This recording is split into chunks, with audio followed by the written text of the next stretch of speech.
Amphibian watched in absolute horror as the train, moving at breakneck speed, hurtled toward disaster. Kevin was somewhere out there, and he felt the weight of responsibility crushing down on him. "No! This is my fault!"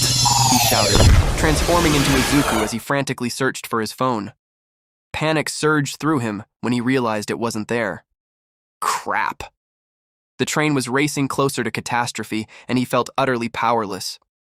Kevin had gained his powers because of him, and now innocent lives were in jeopardy. I need to save them. This is my fault. Desperation clawed at his chest, but then he recalled Ingenium's words. He looked at the Omnitrix, took a deep breath, and slammed down on the dial. In a burst of green light accompanied by a deafening sonic boom, he transformed into a black and blue blur, surging forward faster than he had ever run before. As he neared the train, he could see it beginning to tilt dangerously off the rails. The shrieks of terrified passengers filled the air. Without hesitation, he burst into the train, shattering the glass doors with a forceful kick. The sound of breaking glass echoed through the compartment as he charged inside, his heart racing. He scanned the car, spotting a woman frozen in fear, her eyes wide as the train continued its perilous descent. In a flash, he lunged forward, grabbing her around the waist. The moment he touched her, he pushed off the ground with incredible force. The train tilted more sharply, the screech of metal against metal ringing in his ears. He felt the shift in gravity as the world outside began to blur. Ignoring the danger, he leaped through the shattered doorway, a rush of wind following him as they soared into the air. With a powerful thrust of his legs, he propelled them away from the train just as it began to plummet down the incline. Fast Track quickly got back into the train and began rushing everyone out as the sound of it smashing onto the street below echoed, flames raging from the explosions. He darted back inside, grabbing the final passenger. A girl with shoulder-length bob-shaped hair swept to her right, wearing a middle school uniform. As they landed safely on the ground, he rolled to absorb the impact, cradling the girl in his arms. "Hey, are you all right?" he asked, his voice steady despite the chaos around them. The girl opened her eyes to find herself gazing into piercing green cat-like eyes. A warm feeling enveloped her as she looked into those eyes, making her heart race. She felt safe in his embrace and was a little disappointed when he gently pulled away to grab her shoulders. "Okay," he said, and in an instant he blasted off again, the wind whipping through her hair as she watched her hero vanish into the distance. Onlookers marveled at the sight of this speedster, saving everyone without seeking credit. Someone captured the incredible rescue on camera, only managing to glimpse the black and blue blur darting through the chaos. You should have seen him. Meanwhile, Fast Track ran aimlessly, lost in thought, his breath coming in heavy gasps. He remembered Ingenium's words. True, but you know what else they do? They put villains to justice. They hold them accountable for their deplorable actions. Suddenly, he felt a surge of panic. He was missing his phone. A realization hit him like a punch to the gut as he narrowed his eyes. He probably notified them using my phone for a fight, knowing the quirkless kid was about to get beaten up without Kevin Levin around, an opportunity they can't afford to miss. "He's at Aldria," he said with widened eyes, as he ran off at full speed towards the school. He blasted through the gates and came to a stop, and what he saw made him freeze. His bullies, his class, and the girl who made him realize no one will ever want to date a quirkless loser by playing a cruel joke on him. Not only the public, but the whole school would never let him live it down. Were quivering in fear as Kevin stood over his hands ablaze with flames, electricity crackling around them. He transformed back and slowly walked up to him, so his friend saw a friendly face. "Kevin!" "Oh, Izuku, don't worry, they won't hurt us anymore, they won't do anything anymore." "Wait, Midoriya's here?" "We're all dead, what is the quirkless loser going to do?" Kevin growled in anger. "See? These bastards deserve what's coming to them." "Kevin, this isn't the way, we can go back to where things were." "No!" Everyone flinched at the harsh tone as Kevin had a harsh tone as he walked closer to the helpless students. Everyone watched in widened awe as suddenly Midoriya, the quirkless kid, slammed down on the Omnitrix, and what was four-armed alien. He grabbed Kevin from behind, and he let a massive amount of electricity. "Midoriya? Kevin, stop! I don't want to hurt you!" Everyone looked out of confusion, but also some relief as Four Arms grabbed him from behind to stop him from frying his tormentors as he redirected his blast upwards. As he grabbed his arm, as a surge of energy flooded through Kevin as he turned red, his arms began to bulge. His arm bulges out before punching off and landing an uppercut and sending the alien flying back. He soon transformed into a Four Arms, but not exactly they were different. He looked a more poor Imamshin. Izuku, seems I'll have to beat you to a pulp so I can have my way with these animals. Four Arms cracked his knuckles, rising to his feet. Kevin's eyes widened, then shook his head in disbelief. The air thickened with tension as the two foes faced off. An unsettling silence fell, punctuated only by Kevin's maniacal cackle. Then they charged. Their fists collided with a deafening crash, sending shockwaves through the ground. The earth shuddered, cracks spreading outward like spider webs. The sound echoed through the courtyard.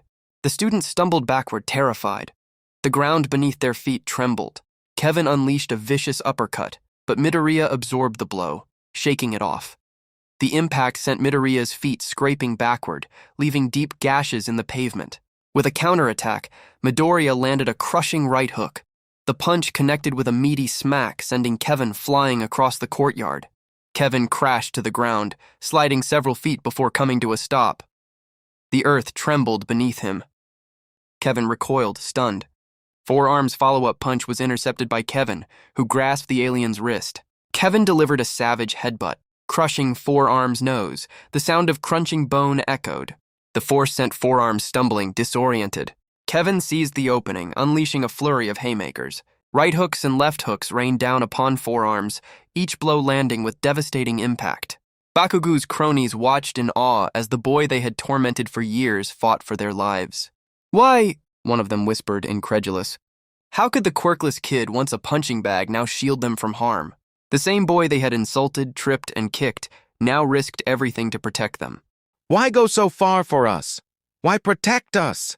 We tormented, we bullied for your entire life. We mocked, bullied, hurt you in every inhuman way we could do to you. So, why go so far for us?" Four Arms stumbled, battered and bleeding, one eye swollen shut. He coughed up a mouthful of blood and teeth, his vision blurring. Kevin's next punch hurtled toward him, but Four Arms caught it, his Tetramand instincts surging like a torrent. "Because—" Four Arms gasped, blood bubbling from his lips. "Despite how much I despise every single one of you. Despite the hell you made my life." With a snarl, Four Arms unleashed a vicious uppercut, fueled by rage and determination. The punch connected with a sickening crunch, sending Kevin flying across the courtyard. Four Arms leapt into the air, all four limbs raised. He slammed back down, unleashing a shockwave that shattered the ground. The impact created a crater, swallowing Kevin whole. Four Arms descended upon Kevin, a whirlwind of limbs. "I'll save you!" he bellowed, spinning Kevin around with merciless force. Kevin's screams were drowned out by the sound of shattering concrete as he was hurled through the air, crashing into the distance. The bridge collapsed, swallowing Kevin's tortured form. Four Arms stood victorious, his chest heaving. The green light of the Omnitrix faded, revealing Izuku Midoriya, battered and bruised. His shirt was stained crimson, knuckles split and bruised. His face was a mess of cuts and swelling. As Izuku stumbled toward Kevin's distant screams, his legs buckled. His vision blurred and he collapsed. Exhaustion claimed him, refusing to let him rise. Izuku's last thought was of Kevin, his friend, his only friend.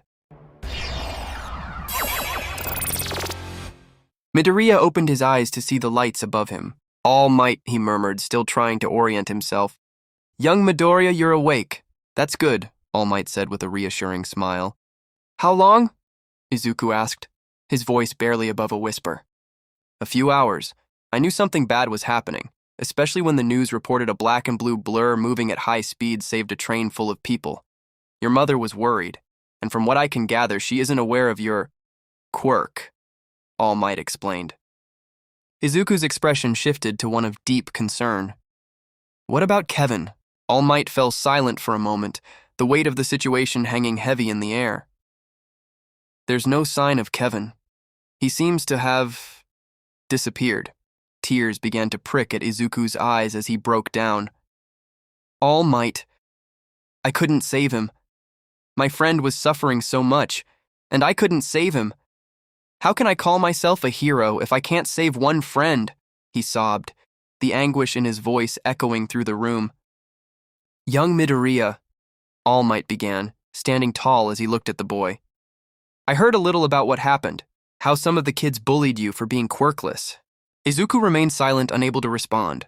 Today's events proved just how much you are the right person for this quirk. You protected people who saw nothing but dirt, not to show off, but because it was the right thing to do. And I'm very proud of you, young man. A small smile crept onto Izuku's face just as the door opened. A policeman and his mother stepped through. Hello, I'm Detective Tsukuchi. We came to discuss a few things. First, you will not be punished for the fight with one Kevin Ethan Levin, the detective said, his tone serious yet calm. I'm not, but I broke the law, Izuku protested. Yes, but we can chalk it up to self-defense. Regarding your status as quirkless, though you should update that, you are acquitted from our laws, fortunately. Since you probably weren't given any quirk counseling, you'll need to attend mandatory sessions. But besides that, there are no legal punishments. Izuku nodded, grateful as he thanked the detective.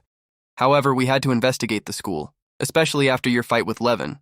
Until then, you have 2 days off from school. The detective bowed slightly before leaving. Inko walked over to her son, her eyes puffy from crying. Hey Mom, I'm fine, he said, trying to reassure her. Why didn't you tell me you had a quirk, Izuku? She asked, her voice trembling. I'm still learning about it myself, and I didn't want to make you worry. Oh, Izuku, you're my baby. Regardless of whether you have a quirk, I'm always going to worry. You're my pride and joy. She pulled him into a tight hug, and he embraced her back, feeling comforted. As he looked at the counter, his gaze landed on a small pink flip phone resting there. The phone was damaged and somewhat melted from the day's events. He stared at it, guilt washing over him as he thought of the girl who had suffered because of him. He needed to make it up to her. He wiped his tears away and promised himself, I promise to tell you everything about my quirk. Just when I know all the functions of it. Inko nodded before noticing the skeleton man. Hello, she said to the skeleton man. All Might bowed, greeting Mrs. Midoriya. Hello, how do you know my son? Young Midoriya is a rare case. Having basically multiple quirks is something you don't see well, ever. Multiple quirks, as in more than one? As in 10 quirks, each very powerful, so I've been training him regularly.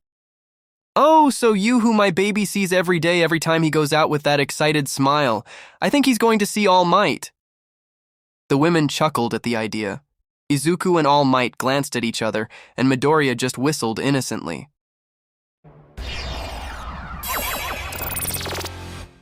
As Midoriya returned to school, he took a deep breath in as he walked into the halls of his school, prepared for the pointing of the insults that would come his way. Instead of what he received was admiration. People were still pointing at him, but instead of insults, he heard whispers of him being their hero, and he was kinda cute. Apparently, the rumors of him fighting Kevin with his new quirk spread like wildfire. Some people like Bakugu refused to believe the fact that Deku had a quirk. Bakugu, seriously, I was there. Dek, Midoriya was freaking amazing. You should have seen him. Are you stupid? That quirkless nerd can't do shit. Olive must have inhaled something that made hallucinate so bad you think Deku has a quirk. Whatever, man.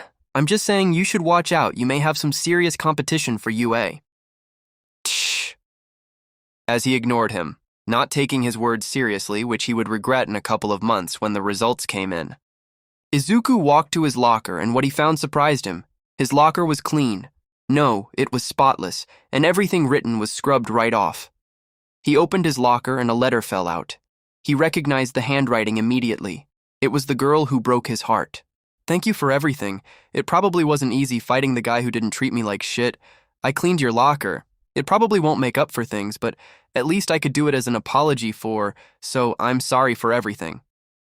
Izuku looked at words as some tears prickled at the corner of his eyes. Looking at the letter, I may not ever forget hell, I may not even forgive them, but at least I can move forward. I refuse to let what happened here define me. I refuse to be Deku. But I'm not Deku. I don't know who I am, but I'm not that useless, quirkless kid from before. Midoriya? He turned to see Yubi. He was the guy with the finger quirk. He had known him and Kachan for, since they were kids. Listen, thanks for saving my life. What we did was so uncool, and I'm sorry. He bowed as he apologized. Midoriya just gave a sad smile. It's fine. Don't worry. As he continued left, reassuring Yubi water was under the bridge, he thought about the girl he had stolen all that money, and after repairing her phone, he planned on tracking her down and paying her back, but he somehow needed to make money. As he sat down in class, he noticed something on a classmate's desk. They were conversing about something. Izuku couldn't help but notice the flyer. Hey, mind if I see that? The two boys turned to Midoriya before handing the flyer. Tough enough to be a champion? Those with strength quirks compete in an all-out brawl for 10,000 grand? That should be more than enough. Midoriya looked at the pamphlet before the Omnitrix that glowed green as a smile crept to his face.